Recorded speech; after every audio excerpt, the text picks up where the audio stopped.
Assalamualaikum warahmatullahi wabarakatuh. Innal hamdalillah nahmaduhu wa nasta'inuhu wa nastaghfiruh wa na'udzu bihi min shururi anfusina min sayyiati a'malina. May yahdihillahu fala mudilla lahu wa may yudlil falan tajida lahu waliyyan mursyida. Asyhadu an la ilaha illallah wahdahu la syarika lah wa asyhadu anna Muhammadan abduhu wa rasuluh la nabiyya ba'dah. Allahumma shalli wa sallim wa barik ala hadan nabiyil karim wa ala alihi wa ashabihi wa man tabi'ahum bi ihsan ila yaumiddin. Amma ba'du, ustaz-ustazah yang saya hormati, yang dirahmati Allah, anak-anak sekalian yang saya sayangi, saya banggakan, puji syukur kehadirat Allah yang telah memberikan kesempatan pada kita semuanya untuk bisa melanjutkan studi kita, kajian kita terhadap kitab suci kita, agar kita memperoleh nilai yang paling esensi, nilai yang paling mendalam dari kitab suci ini, yaitu akhlak, yang mana ini kita tiru dari Rasulullah SAW. Yang diperoleh pada diri Rasulullah adalah akhlak. Karena khuluquhul Quran, adalah akhlaknya Nabi Muhammad itu adalah Al-Quran. Sehingga dengan harapan kita semuanya bisa juga mendapatkan nutrisi, esensi itu, rasanya itu ya, dalam Al-Quran itu, yaitu akhlaknya. Kita memeras, kita mentadaburi saripati Al-Quran yang berupa akhlak atau karakter ini. Yang kemarin kita sudah kaji, yaitu ayat wallahu alladzi la ilaha illahu alimul ghaibi wasyahadah warrahmanur rahim. Kemarin sampai bahwa Allah itu alimul ghaibi wasyahadah. Kita harus malu kepada Allah karena Allah tahu apa saja yang kita kerjakan, baik kita sendirian maupun orang banyak, baik yang dikerjakan badan kita maupun yang dikerjakan oleh hati kita, pikiran kita, semuanya diketahui oleh Allah. Karena Allah adalah yang mengetahui, alimul ghaibi, yang mengetahui yang gaib, wasyahadah, dan yang nyata, yang syahid. Yang syahadah itu yang bisa disaksikan. Sehingga kita harus selalu bersikap malu kepada Allah untuk melakukan hal-hal yang tidak diridhoinya. Selalu malu kepada Allah kalau kita malas-malasan mendatangi perintahnya, panggilannya. Dan dia adalah Rahmanur Rahim. Yang kedua, bahwa kita harus bersikap, satu adalah positif, husnudzon kepada Allah. Allah selalu bersikap Rahman Rahim, sayang kepada kita, baik sayangnya bersifat fisik maupun sayangnya bersifat non fisik. Apa saja yang kita terima, apa saja yang kita dapatkan, kita harus husnudzon bahwa itu adalah Rahman dan Rahimnya Allah, ya, selalu bersifat husnudzon pada Allah. Begitu pula kepada orang tua kita. Kita juga harus tahu guru kita, atasan kita, semuanya yang mewakili Allah itu juga adalah mengetahui kepada keberadaan kita. Dan kita juga, atasan kita semuanya, orang tua kita, guru kita, atasan kita, pimpinan kita juga Rahman Rahim. Kita harus husnudzon. Iki kok cek repote Pak Hadi aku misalnya, itu harus husnudzon bahwa itu untuk kamu, agar kamu menjadi orang yang baik. Orang yang baik tuh ngerti rapi, mana kita harus bersikap. Itu kalau dibiarkan, kamu dibiarkan tuh nanti nggak jadi manusia, jadinya binatang. Nggak ngerti rapi, nggak ngerti bersih, nggak ngerti tertib, maka harus dibiasakan, namanya takdib, pembiasaan. Kita harus husnudon kepada guru-guru kita, kepada orang tua kita, atasan kita, karena dia Rahman Rahim, mesti untuk kebaikan kita, untuk rahmah, ya. Jangan terus marah, malah diatur malah marah. Padahal kalau tidak diatur bubrah. Belum bisa ngatur dirinya sendiri, maka dibantu diatur oleh orang tua. Coba bayangkan aja, kalau orang tua kita tidak ngatur dulu, oh kita ini sudah bosok bersama dengan kotoran kita. Karena tidak akan ada bisa cawik sendiri, ada inspirasi mau cawik, itu tidak ada. Itu yang menunjukkan bahwa kita kalau berak harus cawik, itu juga orang tua kita. Kalau habis kencing kita harus cewek, juga orang tua kita, guru-guru kita. Yang intinya nanti pada Rasulullah SAW, kita harus cuci muka, wudhu, itu yang ngajari Kanjeng Nabi dan orang tua kita, guru kita. Kalau enggak, blobok sak tape-tape pun kita ini akan biarkan karena dianggap hiasan, mungkin kan nanti menjadi tradisi orang yang tidak baik. Itu semua kalau kita tidak renungkan juga tidak ngerti. Dialah Ar-Rahman Ar-Rahim, Allah. Begitu pula ketika kita menjadi wakil Allah, menjadi orang tua, menjadi guru, menjadi atasan, menjadi pimpinan, kita juga harus seperti itu. Kemarin sudah kita sampaikan, pimpinan-pimpinan harus alim, guru-guru harus alim, banyak ilmunya. Baik ilmu yang gaib maupun ilmu yang syahadah. Ilmu yang gaib itu kalau sekarang ya mungkin ilmu informatika, ilmu apa juga harus tahu, harus menguasai.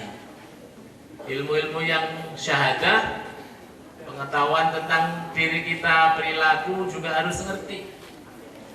Guru kita persyaratkan, guru di sini harus alim di bidang fakultatif namanya. Ilmu yang dia ajarkan harus menguasai, minimal 10 kali lebih baik daripada muridnya. Ngajar matematika misalnya, nggarap pekerjaan matematika, tes matematika harus dapat 10 2 kali atau 10 kali berarti 100. Itu baru guru beneran. Jangan sampai guru matematika nggarap matematika sendiri hanya dapat 8, muridnya dapat piro nanti, dapat 5. Tidak bisa, harus lebih bagus, Ilmu apa saja tidak boleh hanya selisih 1 malam. Harus sudah diendapkan bermalam-malam, sudah sarjana di bidang itu, baru ngajar SMP, SMK, aliyah. Kalau ngajar S1 ya minimal S2, dan itu sudah pengalaman ngajar lama, itu 10 kali sudah lebih baik daripada muridnya. Ngajar S2 ya harus minimal S3 atau profesor atau kiai besar yang sudah ngajar lama sekali. Nah itu baru nanti dapat ilmunya, memang yang seperti itu dia. Namanya ilmu-ilmu fakultatif. Ilmu-ilmu kependidikan, guru-guru juga harus ngerti dan baca, walaupun dari pondok harus baca tentang bagaimana mengajar yang benar, bagaimana mengajar yang pas. Ilmu didaktik, metodik, micro teaching, menguasai ruang, menguasai forum. Kalau tidak mengabdi diri, ya tidak pernah disebut sama muridnya nanti alim. Belas kalau sing nyebut berarti tandanya kalau tidak diakui. Harus segera koreksi sehingga ada mendapatkan 1 poin alim, berarti ya gak diakoni, kalau gak anak sing mengakui muridnya, artinya berarti tidak dianggap menguasai materi. Nah, berarti harus belajar mengajar. Kebanyakan kita mungkin yang bukan dari kependidikan yang memang tidak pernah belajar mengajar. Tapi yang dari pendidikan pun juga tidak mesti bagus. Karena apa? Pendidikan itu mengajar itu seni. Ada unsur seni. Tidak semata-mata ilmu. Ngerti tapi gak iso menerapkan. Kayak ceramah, kayak apa itu unsurnya seni. Walaupun ngerti teori retorika, tapi tidak mesti sebagus yang ahli, yang ada seninya. kayak saya barang ini kurang seni bicaranya. Walaupun ngerti ilmunya bicara ngerti, tetapi karena kurang seni berbicaranya, maka tidak bisa menjadi penceramah yang kayak Anwar Zaid. Tidak bisa, karena memang dia seninya beda. Saya seninya seni mengatur orang. Anwar Zaid sepinter itu kelihatannya, pengatur orang tidak bisa, paling sak kelas saja tidak bisa, karena dia tidak ahli di bidang manajemen. Bidang yang dikuasai harus menguasai betul, tetapi bidang yang dilakukan profesinya juga harus menguasai minimal 5 kali dari muridnya. Kalau yang bidangnya tadi harus 10 kali minimal dari muridnya. Kemudian fakultatif, kemudian manajemen pendidikan, didaktik metodik, dan kemudian psikologi perkembangan. Guru-guru kita harus mengerti psikologinya siswa dan santrinya. Maka juga harus belajar baca buku-buku tentang psikologi anak. Model SMA seperti ini, puber yang kayak gini ini, bagaimana melayani, menghadapinya. Anak-anak yang SMP mulai mencari jati diri, tentang dirinya, bagaimana menghadapinya. Guru harus ngerti. Alim dia, banyak ilmunya bidang-bidang itu, sehingga kalau dikumpulkan ilmunya itu yang dia baca, baik teks maupun tidak teks, setidaknya atau kalau bisa ya 300 buku. Nah, itu baru namanya alim. 300 buku, 300 kitab. Coba dihitung lagi, mulai kitab apa yang paling kecil, fikih itu apa, itu dihitung, coba ketemu berapa. Mulai dari apa sih fikih itu? Mabadi, kemudian apa sampai juz 1, 2, 3, kemudian atasnya lagi takrib, sulam sapina, takrib ini sampai tamat aliyah, sampai pondok, sampai buku-bukunya sekitar 300. Tadi ada buku psikologi, buku manajemen, buku ini. Untuk mendukung profesi, sehingga kalau cukup itu layak namanya disebut dengan guru profesional. Namanya berhak mendapat sertifikasi, berarti profesional. Dia menguasai ilmunya dengan baik sebagai petugas mengajar, menyampaikan ilmu. Mengajar itu bukan sekedar macakne buku, macakne kitab. Kalau memang di pesantren dulu orang yang hanya membaca Quran, membacakan kitab, namanya korek. Bagus mengistilahkannya, bukan mualim, bukan guru, bukan apa, tapi namanya hanya korek. Pondok-pondok dulu, pondoknya bapak saya itu Ustadz senior, guru-guru junior itu biasanya disebut korek, bukan korak. Korek itu tukang membacakan kitab, hanya membacakan saja, sehingga dia belum bisa menguraikan, memaknai, dan yang lebih mendalam, menyampaikan apa kata gurunya. Namanya apa tadi? Korek. Kalau penjahat anak jalanan namanya kora. Dikorek menjadi korek. Kalau tukang moco Quran namanya kori, tapi kalau moco kitab biasanya disebut korek. Dan korek jazz ini. Ya, ini alim. Kita kalau jadi jadi atasan, orang tua, guru dan sebagainya harus alim. Guru, orang tua juga gitu, ngerti semua yang tugas dan tanggung jawab sebagai orang tua. Ada ilmunya. Karena semua ilmu, semua perbuatan yang tidak didasari dengan kajian ilmiah, mardudatun la tuqbalu namanya. Tertolak dan tidak diterima karena ya tidak masuk. Karena kalau ibarat zaman informatika ini ya dikitnya tidak pas, ya tidak bisa.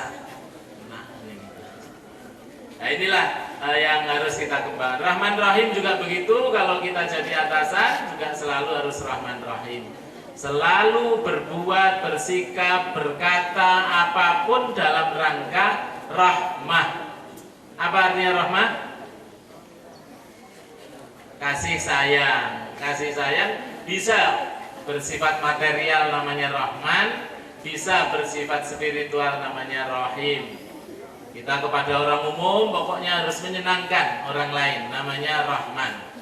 Tapi kepada keluarga kita, kepada anak buah kita, kepada murid kita harus Rahim, yaitu memberikan kasih sayang, sifatnya ruhani, sifatnya untuk kepentingan yang bersangkutan, namanya edukatif.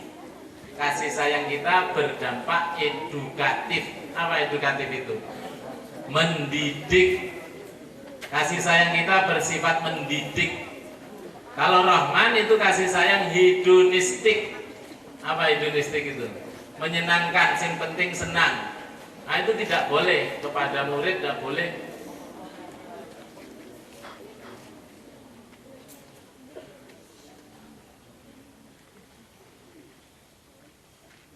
Ya, kepada murid kita tidak boleh Rahman, tidak boleh sayang kita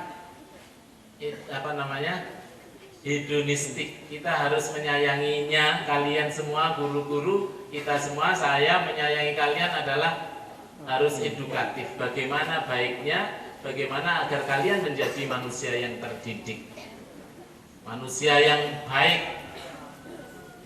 Kita menuruti apa yang menjadi kebutuhannya, namanya Rahim. Kalau kita menuruti apa yang menjadi keinginannya, namanya Rahman. Kita harus ngerti antara kebutuhan dan keinginan. Ya, kebutuhan kita kenyang, ada energinya, makan itu. Keinginan kita rawon, apa jenis, soto, sate, macam-macam itu namanya keinginan. Itu tidak harus sesekali saja. Yang penting kita ini sudah makan, kenyang, dan dibutuhkan kebutuhan tubuh kita ini apa? Karbohidrat, protein, mineral, air, vitamin, cukup. Tidak harus rawon, tidak harus apa-apa saja yang sudah mengandung nilai karbohidrat, protein, mineral, dan vitamin. Banyak itu. Di sini murah kalau begitu. Jadi kalau hanya kebutuhan, pokoknya makan, ada nasi, ada sambelnya, ada pedo, nah, sudah bagus itu. Ada kalsium, kemudian ada ya vitaminnya apa? Vitamin ada sayurnya, sudah sip. Kulup ditambahi apa gitu sudah sempurna, murah. Kebutuhan kita sebenarnya hanya murah. 1.000, 2.000, 3.000 sudah cukup makannya. Tapi makan bisa menjadi 3 juta satu porsi, itu karena menuruti keinginan nafsu. Kendaraan kita kamu tidak perlu sebetulnya. Sepeda motor apa itu sebetulnya sudah terlalu baik. Butuhnya kan sampai ke sekolah dengan cepat dan selamat. Kalau jarak sekitar 2-3 kilo, naik sepeda pancal jauh lebih bagus. Murah, meriah, sehat, anti polusi. Paling nek ngentut dok itu menimbulkan polusi. Nah itu sangat murah dan lebih baik. Pakai sepeda motor, apalagi sepeda motor itu gede-gede sepedanya karo wong itu hanya menuruti keinginan namanya, nafsu.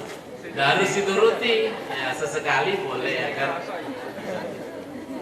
Misalnya kita harus tahu kebutuhan dengan keinginan. Orang yang rahim selalu akan memberikan kepada orang yang dicintainya kebutuhannya. Tidak boleh selalu menuruti keinginannya. Karena keinginan itu kalau dituruti terus itu mengarah kepada kerusakan. Innan nafsa la'ammaratun bisu illa ma rahima rabbi. Sungguh jiwa itu, nafsu itu akan memerintahkan, mengajak untuk berbuat tidak baik, kecuali nafsu orang yang sudah dirahmati Allah. Orang yang sudah unlimited, orang yang sudah connected every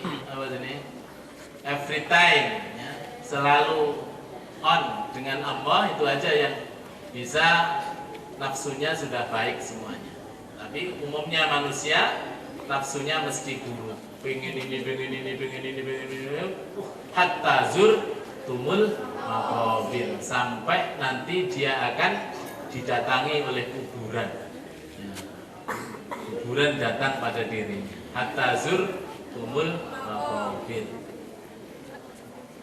Nah, kita harus tahu membedakan. Semua guru, semua orang tua harus ngerti mana kebutuhan dan mana keinginan, sehingga selalu tepat memberikan pelayanan kepada anaknya, kepada muridnya, kepada anak buahnya, bahwa kebutuhannya apa sih. Nah, keinginan boleh dikasih, tapi tidak boleh terus-menerus dan tidak boleh dilepaskan. Sesekali atau ya berapa persen gitu, bolehlah sepeda motor, tapi nggak harus bermewah-mewahan, bagus, harus ini. Misalnya begitu. Ini Rahman Rahim. Berikutnya, huwallahul ladzi la ilaha illahu al-malik al-quddus as-salam al-mu'min al-muhaimin al-aziz al-jabbar al-mutakabbir. Subhanallah amma yusyriku. Dialah Allah itu, yaitu zat yang tidak ada Tuhan kecuali Dia. Ini tauhid. Memang keyakinan kita, akhlak kita bertumpu pada iman kita terhadap Allah, terhadap tauhid. Maka untuk membahas yang ini nanti kita minggu depan karena banyak. Yang penting sekarang kalian anak-anak sekalian bagaimana tetap menjaga iman dan tauhid kita agar akhlaknya tetap memancar dari sikap sifat Allah. Maka selalulah kita berdoa kepada Allah. Kemudian yang penting dan gampang, bacalah Al-Ikhlas, surat Al-Ikhlas, surat Al-Falaq, surat An-Nas setiap pagi dan petang, minimal pagi dan petang 3 kali. Dengan Al-Ikhlas insya Allah 3 kali itu kita terjaga iman kita. Karena iman kita ini kalau tidak dijaga bisa lepas.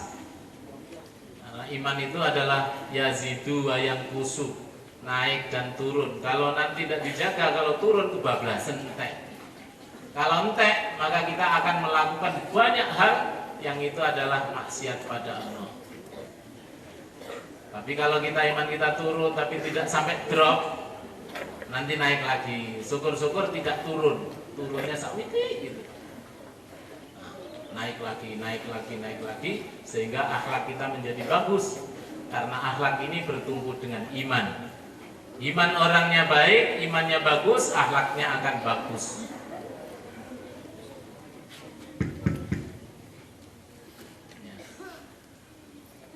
Waktunya masih tuh? Masih. Kamu yang udah nggak betah karena tadi nggak di-on-kan, telinganya memang tidak siap. Kamu terpaksa disuruh gini. Anda bisa masuk kayak HP kamu merekam, nggak kamu on-kan, ya masih di jarnon di kono setahun ya nggak akan terisi. Nah, harus di-on-kan, kemarin on-kan dengan niat terus satu. Agar on kemarin agar terekam baik semuanya. Katanya kalau mendengar Al-Quran selain dengarnya di on kan, apa yang di off kan? Mulut. Kemarin enggak ingat ya bahwa kata faida Al-Quran fastami'u lahu wa ansitu la'allakum turhamun. Pengen merekam Al-Quran, mendapatkan hikmahnya Al-Quran, syaratnya satu, mengonkan pendengaran, bukan telingamu wis bolong kabeh. Iku ndak ada di buka ini wis buka iku, enggak kecuali sing ada kesumbat ke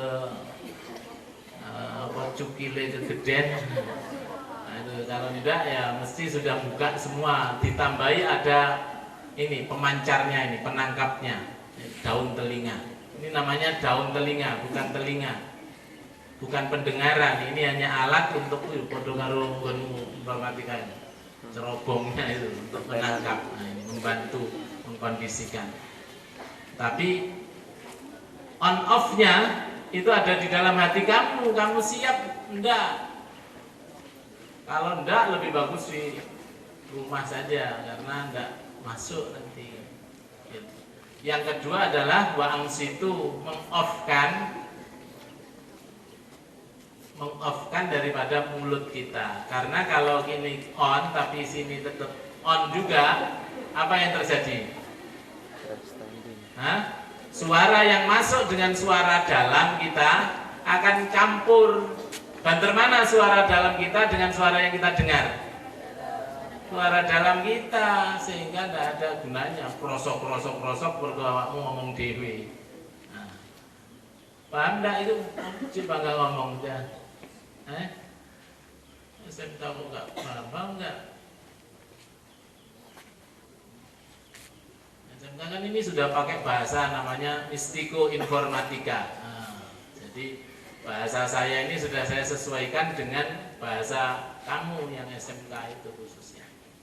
Ada analoginya. Nggak bisa dibawa ke desa, nggak ngerti karena bahasa saya. Ini bahasanya namanya pendekatan saya ini mistiko informatika. Bahasa tasawuf berdasarkan bahasa informasi, teknologi informasi. Terus diterjemahkan ini kamu harus ngerti juga. Ini nggak ngerti ya harus pakai bahasanya kambing. Bahasanya kambing pakai bitdorbi dengan pukulan, pecut ini atau langsung dijantur. Itu baru namanya bukan bahasa orang terdidik, itu bahasanya kambing.